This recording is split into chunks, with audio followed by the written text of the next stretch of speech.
প্রশ্ন হলো, ফুটবল খেলায় কী কী কারণে হলুদ কার্ড দেখানো হয়?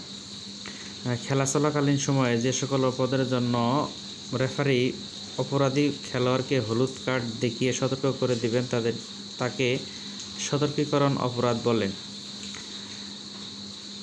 কী কী কারণে একজন রেফারি খেলোয়াড়কে হলুদ কার্ড দেখানো হয়? 1 নাম্বার, কথা বা অঙ্গভঙ্গির দ্বারা রেফারির সিদ্ধান্তে অসম্মতি জ্ঞাপন করলে।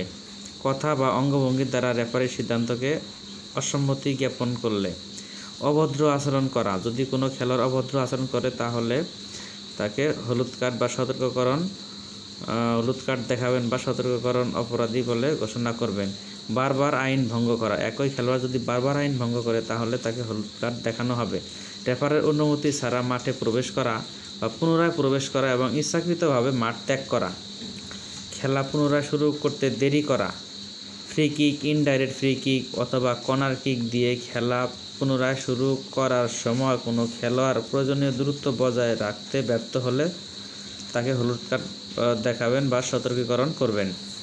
রেফারিকে VAR ভিডিও অ্যাসিস্ট্যান্ট রেফারির জন্য কোনো খেলোয়াড় আবেদন করলে, কোনো খেলোয়াড় রেফারি রিভিউ এরিয়া এর সামনে অবস্থান করলে রেফারি তাকে হলুদ কার্ড দেখাবেন। উপরোক্ত 6টি অপরাধের যে কোনো একটি অপরাধের জন্য রেফারি খেলোয়াড়কে হলুদ কার্ড দেখিয়ে সতর্ক করে দেবেন। উক্ত অপরাধ খেলার মাঠের বাইরে ঘটলে, ড্রপ বল এবং খেলা বন্ধকালীন সময়ে ঘটলে খেলা যেখানে বন্ধ হয়েছিল সেখান থেকে পুনরায় শুরু হবে।